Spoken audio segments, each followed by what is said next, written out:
Hizkia hidup berkenan kepada Tuhan. Tuhan memberikan kemenangan kepada Raja Hizkia untuk kemudian menaklukkan Asyur.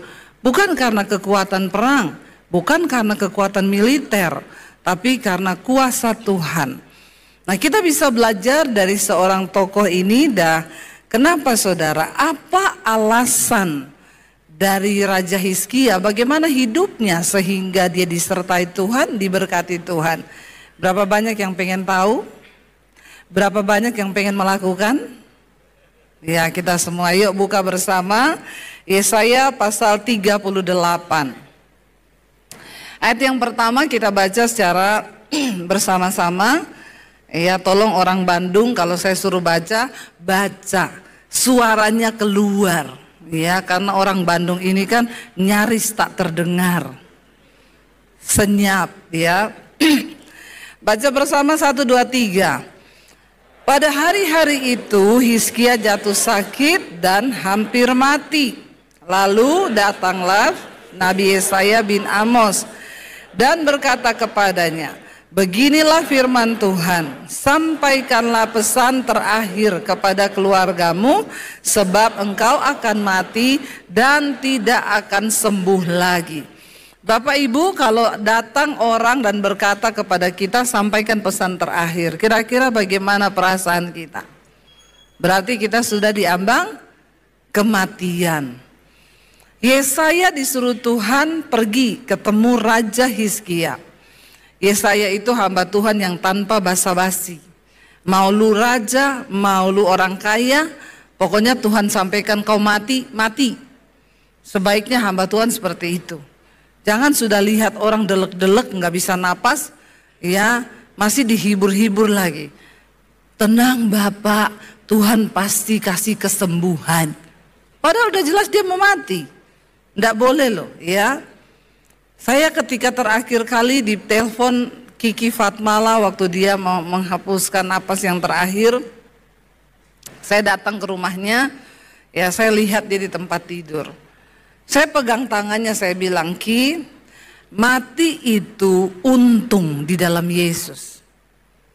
Ya, karena saya sudah lihat memang sudah tidak berdaya. Ya, jangan dikasih pengharapan palsu, pasti kau sembuh, pasti.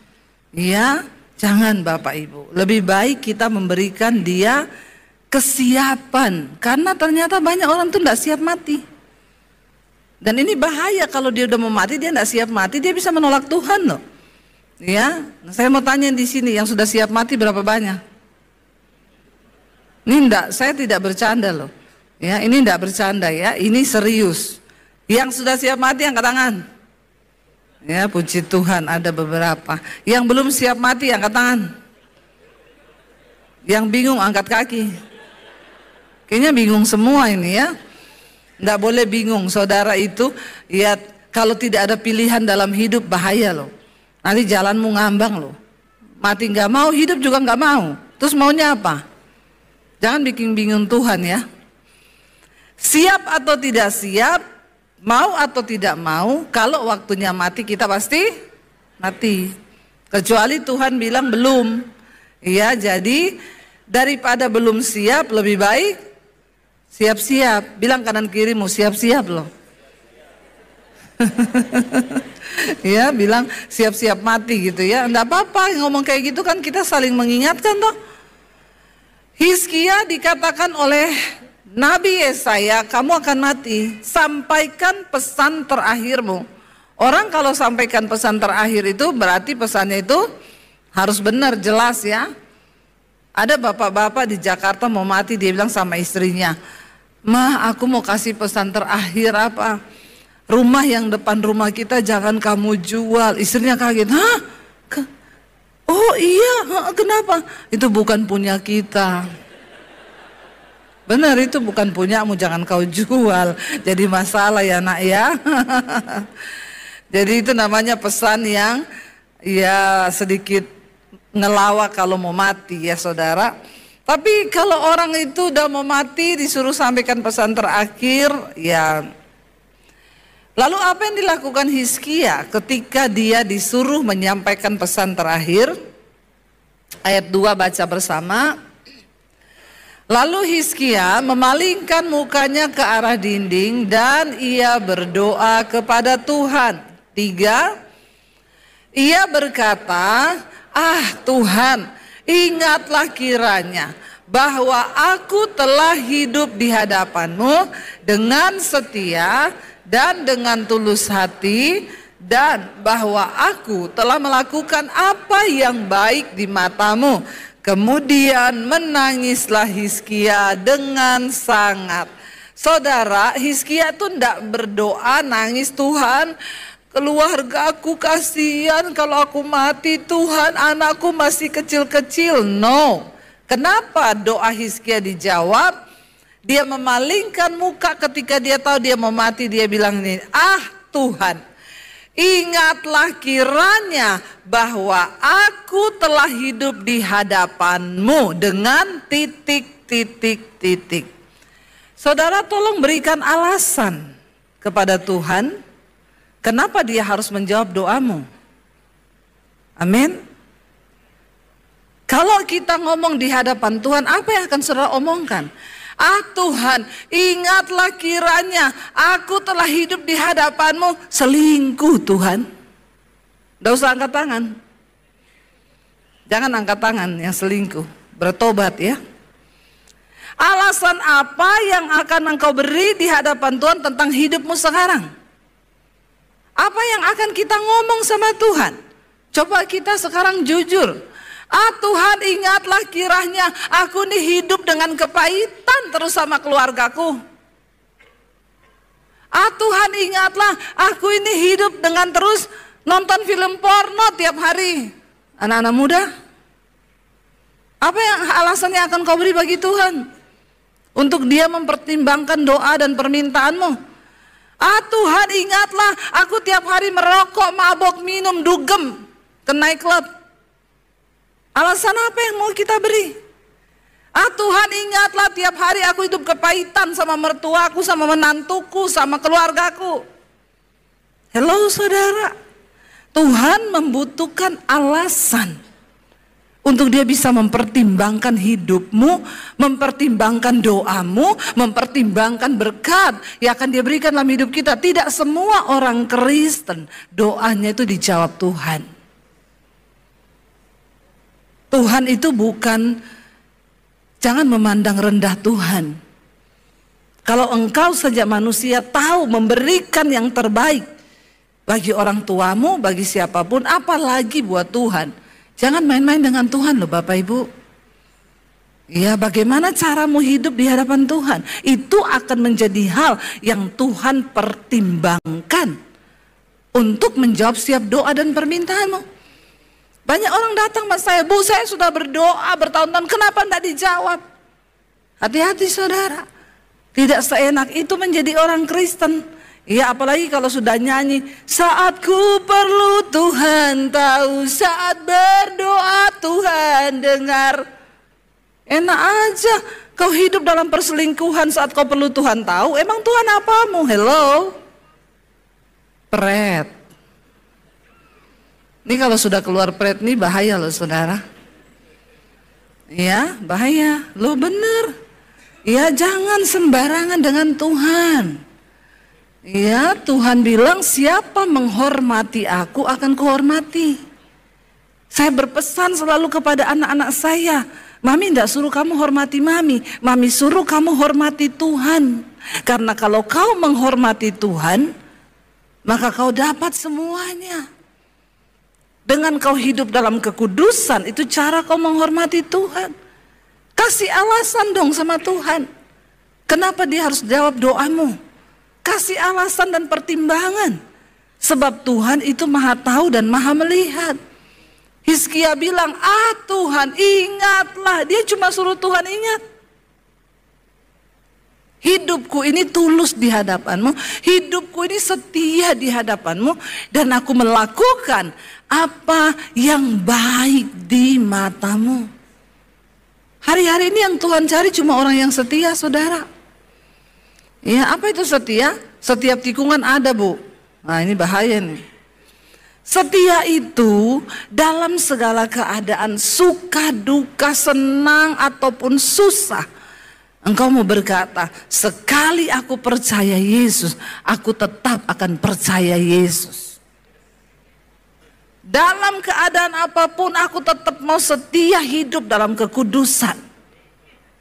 Tidak ada alasan, aku mau setia. Bapak ibu, kenapa suami-suami kau harus setia pada istrimu? Bukan untuk istrimu kau lakukan itu, tapi itu cara engkau menghormati Tuhan. Amin. Anak-anak muda, kenapa kau harus hidup dalam kekudusan? Itu caramu engkau hidup menghormati Tuhan. Ya, apalagi anak-anak muda sekarang, kau jangan santai dengan hidup ini. Dunia bergerak terus, dunia berubah loh. Teknologi yang maju sekarang menggantikan SDM manusia. Ya, AI sekarang mulai menggantikan banyak ya manusia-manusia. Suami saya tuh loh bikin lagu rohani, dia cuma suruh AI bikinin saya lagu. Keluar liriknya saudara. Ya, begitu diklik kasih aransemen musik, dia bikin aransemen musiknya. Waktu diklik suruh nyanyi, keluar suaranya. Ya, bayangkan lagu baru dicipta oleh AI dan tidak kena copyright. Hebat enggak? Hebat. Ya, sekarang kemajuan teknologi, robot mulai menggantikan keahlian manusia. Ditemukan sekarang robot yang bisa mendeteksi penyakit-penyakit berbahaya. Lebih dari dokter dengan teknologi yang canggih. Ya, AI sekarang di luar negeri banyak gereja sekarang yang sudah khotbah pakai AI. Bukan lagi pendeta yang khotbah. AI khotbah. Saudara suruh bikin dia khotbah, tulis aja begini, bikinin saya khotbah kekudusan. Nggak sampai 5 menit, 1 menit keluar, ayatnya ini. Saudara pencet keluar suara, dia akan ngomong. Sebab barang siapa yang hidup dalam kekudusan, maka engkau berkenan kepada Tuhan. Baca bersama di dalam ini. AI lebih pintar dari pendeta. Di luar negeri sekarang beberapa gereja sudah khotbah pakai robot AI. Orang tanya sama saya, Bu, menurut ibu gimana tuh sekarang AI khotbah? Ya setidaknya AI ndak homo. AI ndak selingkuh. Sekarang banyak pendeta homo, selingkuh, habis selingkuh naik mimbar nggak ada yang tahu. Iya, tapi AI lebih kudus lah daripada pendeta. Bertobat loh. Nah kalau kita tanya, emang orang bisa bertobat? Loh, orang itu bertobat atau tidak tergantung hatinya, bukan siapa yang khotbah. Waktu kau buka hati, siapapun yang khotbah, Roh Kudus turun menjamah hatimu. Roh Kudus nggak menjamah AI. Iya, enggak soal siapa. Bahkan Yesus bilang, bahkan Tuhan bisa pakai batu untuk menobatkan orang. Dia bisa bicara lewat keledai, mengingatkan hamba nabinya. Apa yang enggak bisa? Makanya anak muda tolong ya, kau yang punya keahlian tanpa bergantung pada Tuhan, ya sia-sia. Kau yang pinter secara akademis, IQ-nya mu tinggi, kau tidak bergantung dan menghormati Tuhan, sia-sia. Apalagi yang bodoh, udah goblok gak hormat Tuhan lagi. Apalagi ini saudara, sudah jauh. Apa yang membuat kita berarti? Apa yang menjamin masa depan kita? Satu tok, hidup hormati Tuhan. Bilang kanan kirimu, hormati Tuhan. Hormati Tuhan. Bagaimana cara kau menghormati Tuhan? Ya kau menjaga hidupmu kudus. Anak muda jangan sembarang. Jangan kau rusak hidupmu dengan rokok, dengan minuman, dengan free sex. Kau tidak menghormati Tuhan. Kau sedang jadi hamba setan. Ya dengar baik saya ngomong ini. Benar, dunia ini berubah terus saudara. Tapi orang-orang yang hidup mengandalkan Tuhan, menghormati Tuhan, akan ada perbedaan. Hizkia bilang, tolong perhitungkan Tuhan, ingat aku hidup dengan tulus hati di hadapanmu. Apa itu tulus hati? Ya, mencintai Tuhan tanpa ada alasan apapun. Sekalipun doamu tidak dijawab-jawab, Sekalipun masalahmu tidak ada jalan keluar, kau tetap berkata, Yesus, engkau terbaik bagi hidupku. Itu tulus hati, bukan karena ada apanya. Enggak mau gereja-gerejaan lagi, kenapa? Doaku enggak dijawab-jawab. Saya enggak mau ini lagi, saya enggak mau itu lagi. Itu pendeta bikin saya tersinggung. Kau tersinggung sama pendeta, kau jangan marah sama Tuhan. Kenapa kau ngambeknya sama Tuhan? Ada orang-orang sombong, saudara, yang hidup menurut kekuatan mereka sendiri dan mereka nggak pernah mengandalkan Tuhan. Kenapa banyak orang Kristen hidupnya terkutuk? Karena Alkitab bilang, terkutuklah orang yang mengandalkan kekuatanmu sendiri, yang mengandalkan logikamu, yang mengandalkan sesamanya manusia. Tapi diberkatilah orang yang mengandalkan Tuhan. Tulus hati itu apa? Saya pernah, saudara, waktu di Jakarta dulu kami mengalami kesulitan ekonomi, terus saya nggak bisa bayar cicilan rumah. Lalu rumah saya terancam mau ditarik.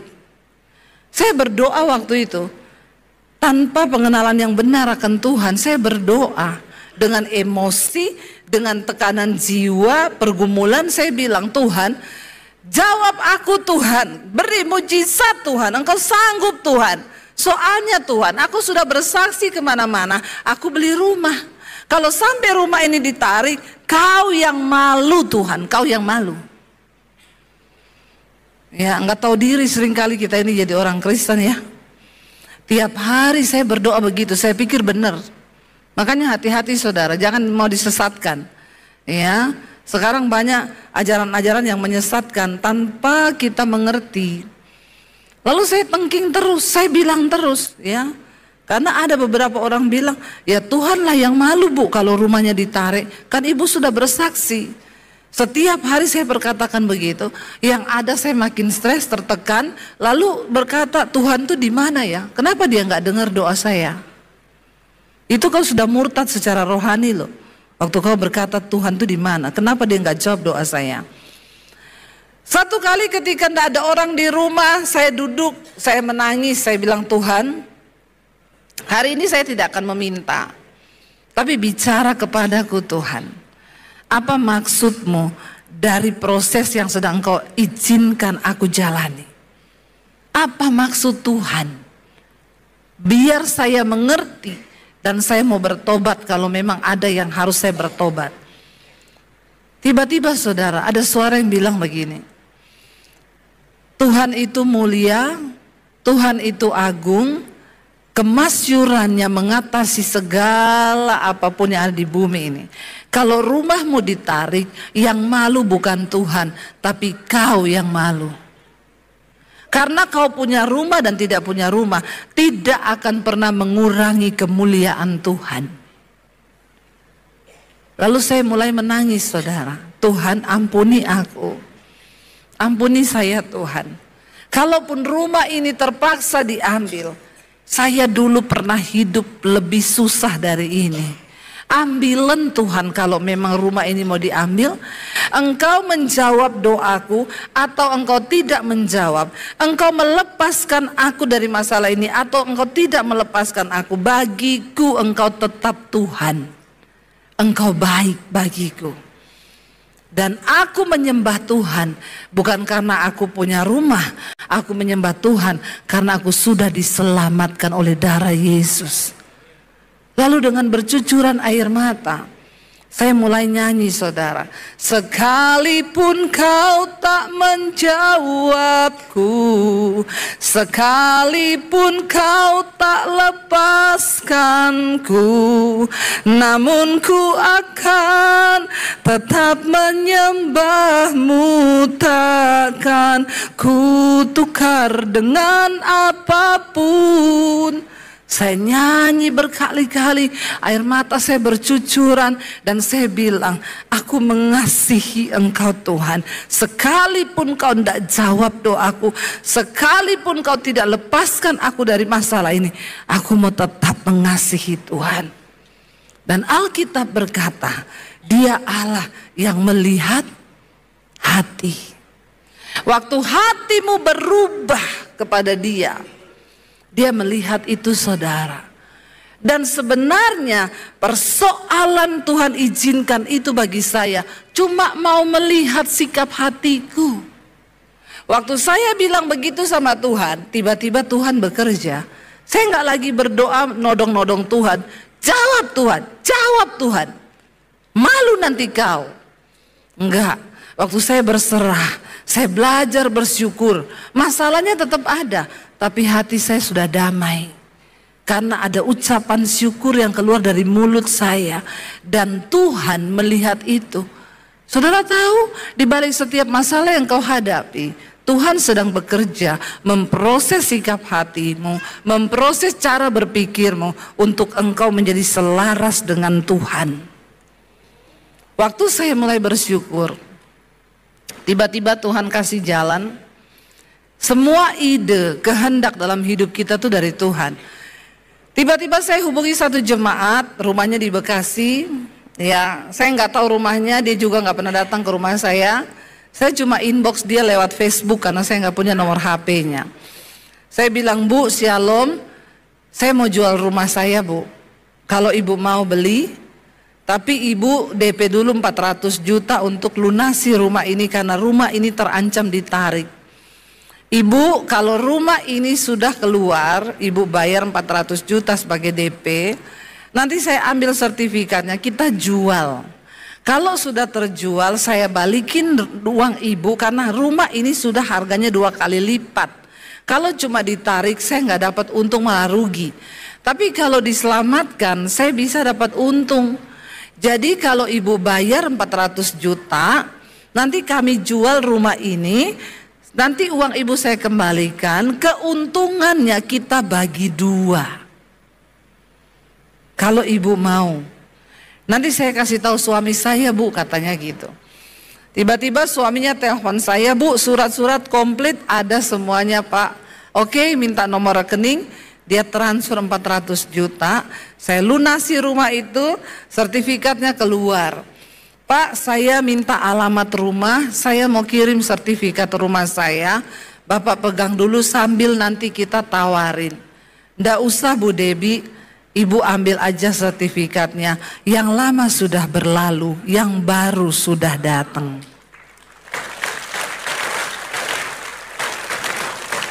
Engkau harus mengerti cara kerja Tuhan.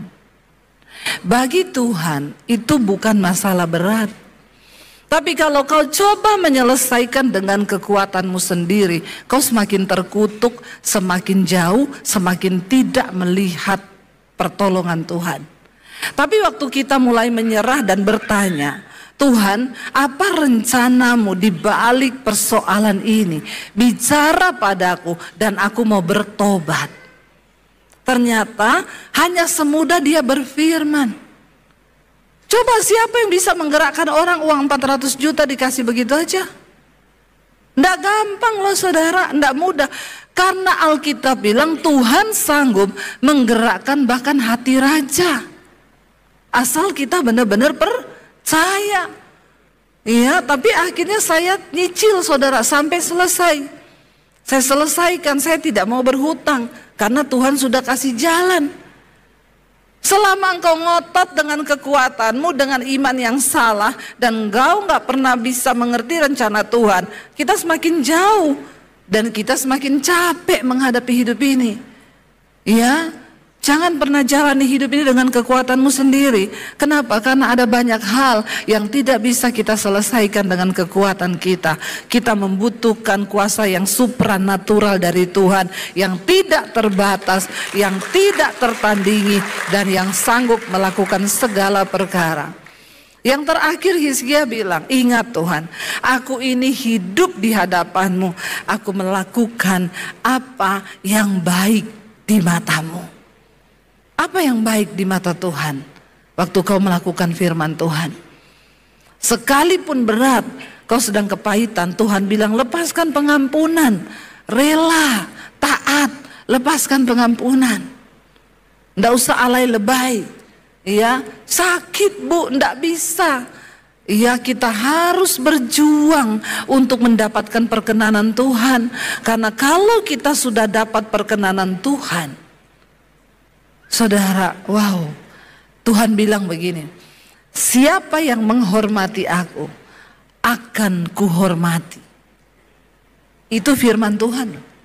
Saudara bisa bayangkan, saudara dihormati manusia aja senang, apalagi yang menghormati kita itu Tuhan.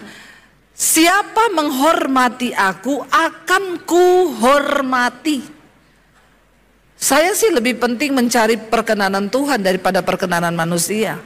Saudara nggak usah gila hormat dihormati manusia, tapi kalau Tuhan yang mengatakan itu luar biasa. Nggak usah saudara, orang mau hormati kita mau kagak, emang gue pikirin, nggak usah dipikir. Nggak usah terlalu sok-sokan mau bela-bela diri. Di mana nama baikku, harga diriku, pret, nggak usah. Tapi mari kita lebih fokus mengejar apa yang berkenan pada Tuhan. Bagaimana cara melakukan yang baik di mata Tuhan? Lakukan firman. Waktu kita menjadi pelaku firman, kita sedang melakukan apa yang baik di mata Tuhan. Saya mau kasih satu contoh tentang mendapat perkenanan Tuhan. Saya selalu pakai contoh ini, saya nggak tahu ini contoh yang saya nggak niru dari siapapun, ini benar-benar Roh Kudus taruh di hati saya. Saudara kalau lihat roket itu ketika diluncurkan keluar angkasa untuk melakukan tugasnya, dia harus memakai tenaga yang full power benar-benar untuk dia menembus gaya gravitasi bumi, supaya dia bisa keluar dari atmosfer bumi dan masuk ke ruang angkasa. Kenapa dia harus pakai powerful, kekuatan sepenuh-penuhnya? Karena ada satu gaya gravitasi bumi yang berusaha untuk menjatuhkan dia ke bawah. Ya. Tapi ada juga roket yang tidak kuat sehingga dia meledak di udara. Tapi kalau roket itu sudah berhasil menembus gaya gravitasi bumi, dia masuk ke atmosfer lalu dia masuk ke ruang angkasa.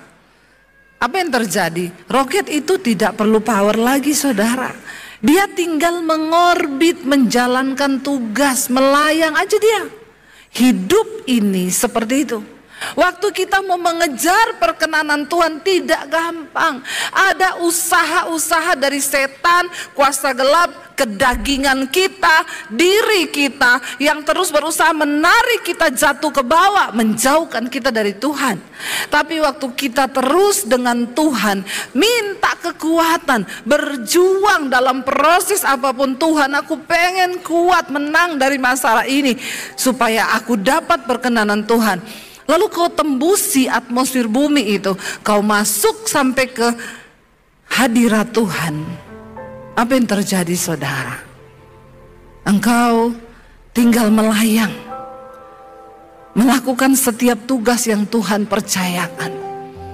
Saat itu juga saudara, Alkitab berkata, Tuhan berfirman kepada Yesaya, pergilah temui Hizkia dan katakan kepada dia, beginilah firman Tuhan Allah Daud, Bapa leluhurmu telah kudengar doamu dan telah kulihat air matamu. Sesungguhnya aku akan memperpanjang hidupmu 15 tahun lagi, dan bonusnya aku akan melepaskan engkau dan kota ini dari tangan Raja Asyur.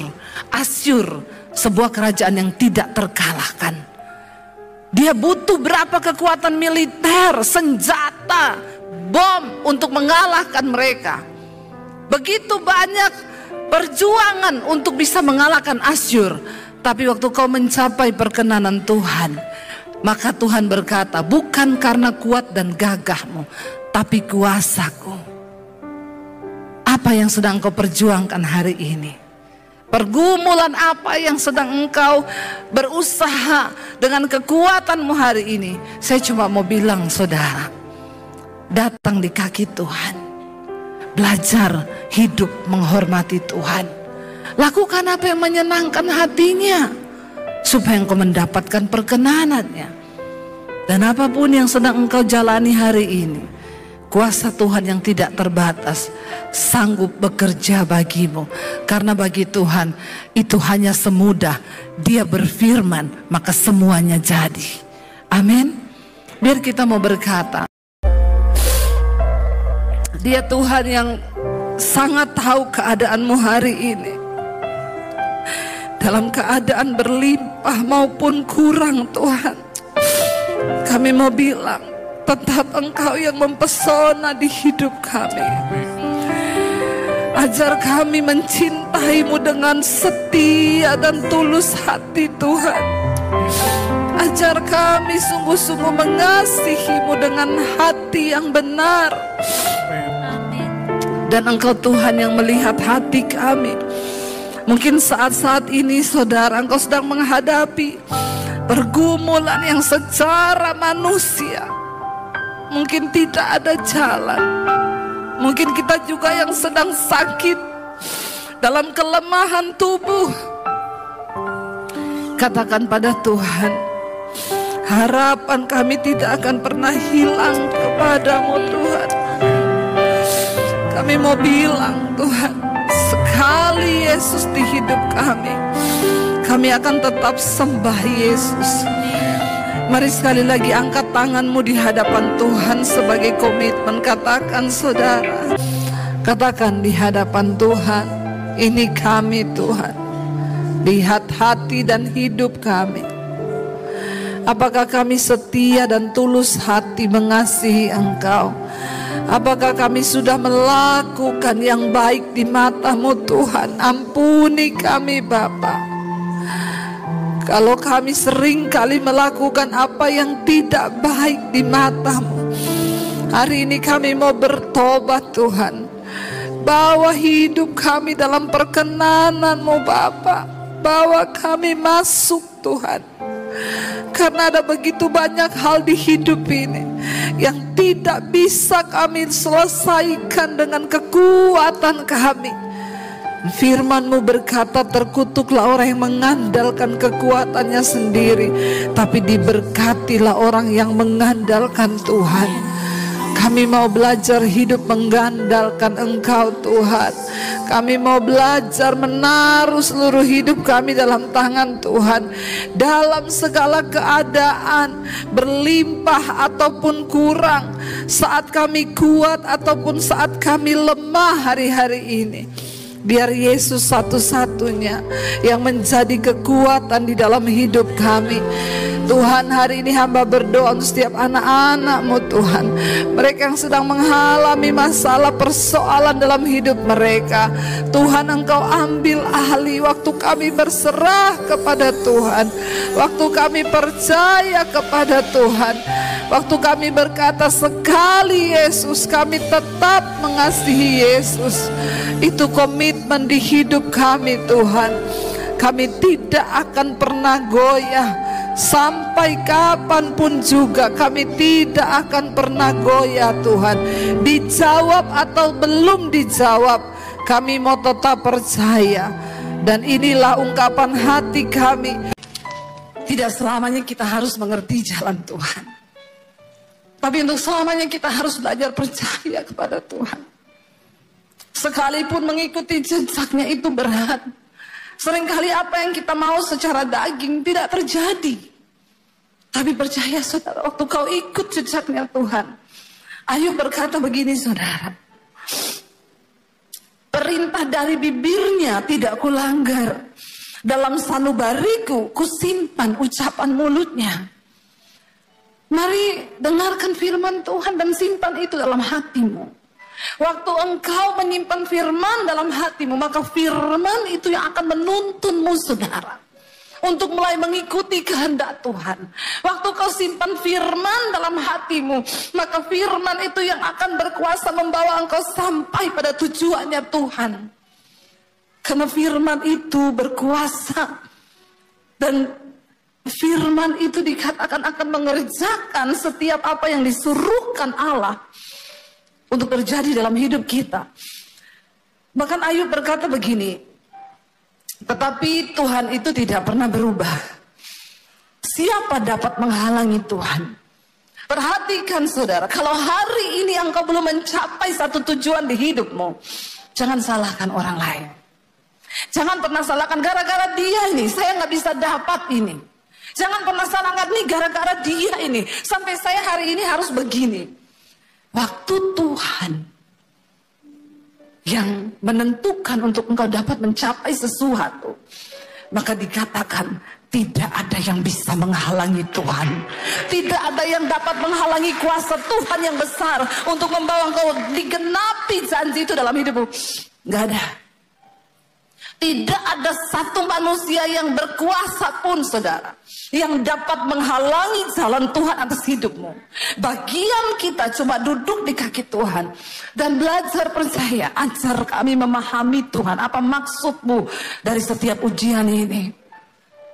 Waktu kau tahu bahwa ayat ini berkata, siapa dapat menghalangi Tuhan? Karena itu saya selalu belajar untuk menerima bahwa kenyataan apapun yang kita hadapi hari ini itu seizin Tuhan. Dia tidak pernah terlalu cepat. Tuhan gak pernah buru-buru, saudara. Walaupun kita udah gebelet banget pengen dapetin itu, tapi Tuhan bilang tunggu. Kalau aku belum berkata, itu gak akan terjadi. Waktu kita mengerti cara Tuhan ini, kita nggak mudah menyalahkan orang lain gara-gara dia itu. Sampai saya nggak bisa begini, gara-gara dia itu. Stop. Karena Tuhan, kalau dia sudah menetapkan sesuatu, ayat ini berkata, tidak ada satupun yang dapat menghalangi Tuhan. Tidak ada satu kuasa pun yang dapat menghalangi kehendak Tuhan terjadi. Apa yang dikehendakinya, perhatikan. Ayat ini berkata begini, saudara. Baca bersama. Apa yang dikehendakinya dilaksanakan juga. Karena apa? Ia akan menyelesaikan apa yang ditetapkan atasku, dan banyak lagi hal yang serupa yang dimaksudkannya. Tuhan akan melaksanakan ketetapannya atas hidup kita. Hari ini bagian kita berkata, Tuhan, tuntun aku berjalan di dalam jejak-Mu. Hari ini banyak hal yang tidak kami mengerti. Waktu-waktu ke depan mungkin masa yang suram, kekelaman. Tapi waktu Engkau datang dan berkata pada Tuhan, aku mau Tuhan ajar kami memahami semua rencana-Mu atas hidup kami. Maka dia Tuhan yang turut bekerja mendatangkan kebaikan atas hidup kita. Bangkit berdiri bersama saudara. Angkat hatimu pada Tuhan.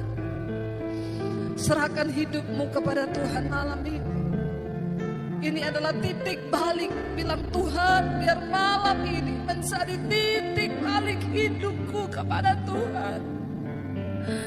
Kami datang Tuhan, memberi hidup kami kepada-Mu. Bahwa lidah kami hanya memuji Yesus.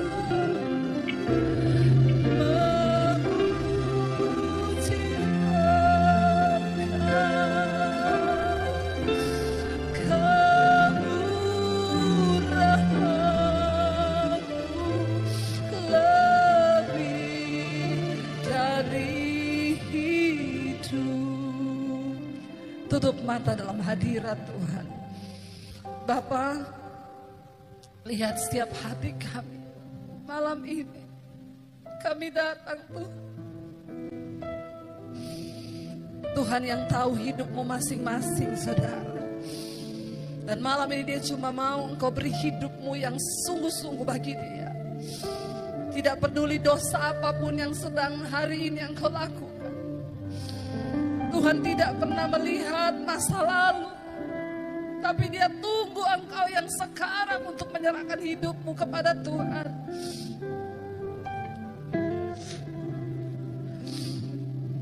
Ini hidup kami Tuhan Yesus. Berapa banyak di antara saudara yang mau sungguh-sungguh menyerahkan hidupmu pada Tuhan? Angkat tanganmu di tempatmu, saya akan berdoa. Tuhan, Engkau melihat setiap tangan kami yang terangkat kepadamu Tuhan. Ini kami di atas kota Palangkaraya ini Tuhan. Kami datang menyerahkan hidup kami kepada Tuhan. Biar kemurahan-Mu nyata di hidup kami Bapa. Ya Yesus. Kami tahu malam hari ini surga bersorak-sorai melihat setiap anak-anak-Mu datang menyerahkan hidup mereka kepada Tuhan. Jesus. Sebab tidak ada persembahan yang menyenangkan hati Tuhan selain persembahan hidup yang kudus dan yang berkenan kepada Allah. Apapun keadaan kami malam ini, kami mau berkata sekali Yesus, kami mau tetap pilih Yesus saja dalam hidup kami.